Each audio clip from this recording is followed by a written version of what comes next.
In order to earn a Sailor Academy course completion certificate or to have your course show up on your digital transcript, you need to take and pass the final exam for the course. In order to access the exam, you can just go to the course homepage and either scroll all the way down to the last section, which would be the final exam section, or you can use one of the other navigation methods that were addressed earlier, such as finding the link to the final exam from the navigation block, or using the activities block and the quizzes section to go to that specific final exam.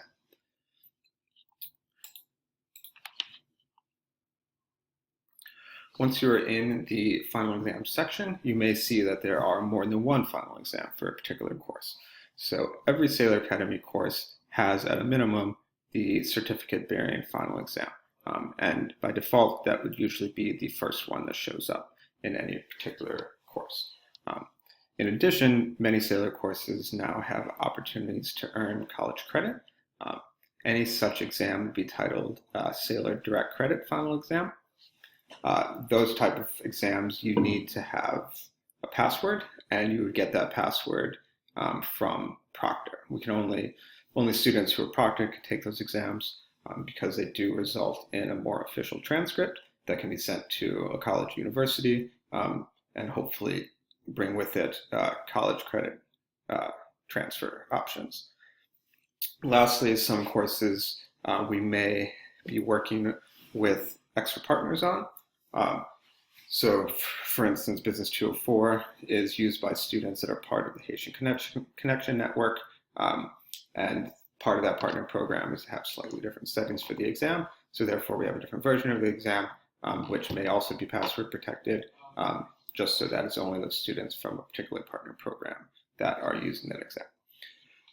But in general, the exam that you would be looking for, if you're looking for a certificate or just to have it added to your standard Sailor Academy transcript, would be the first exam listed, just course number and final exam.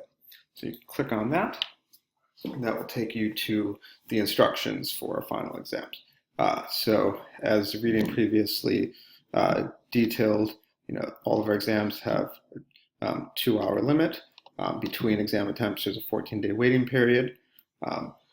When you do submit your answers, you will immediately get the feedback as to which questions you got wrong or right.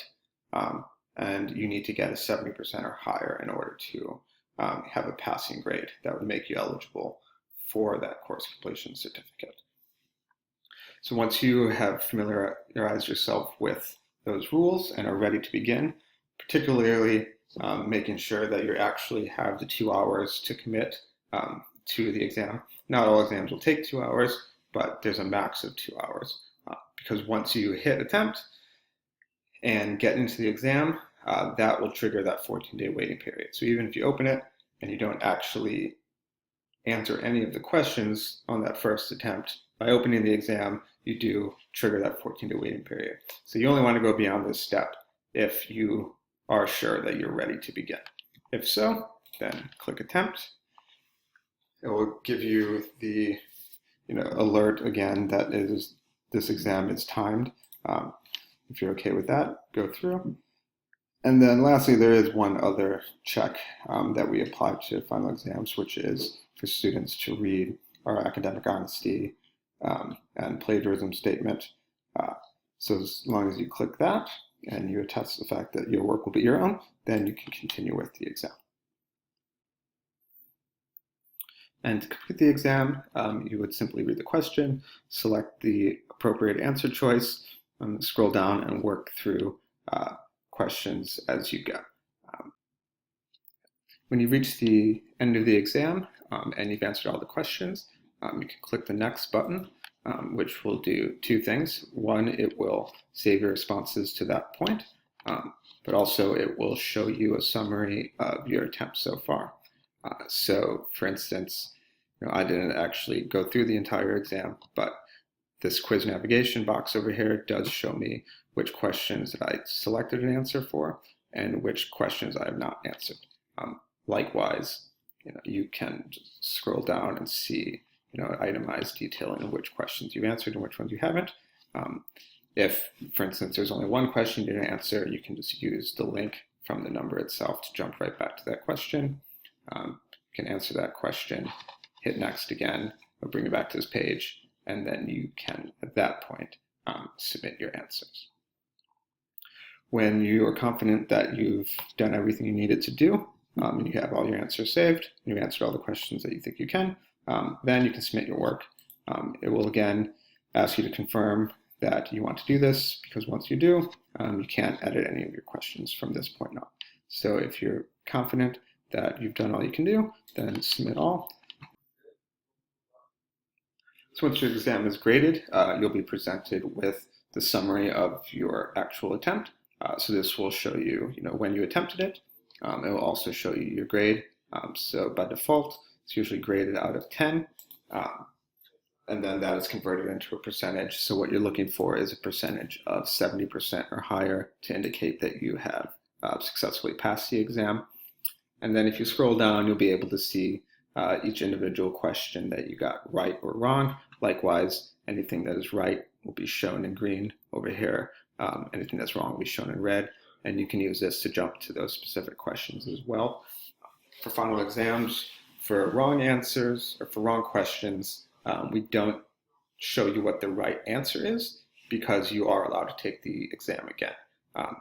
And while our exams are randomized and pulled from a question bank, there is a possibility that in future attempts you may get some of those same questions again.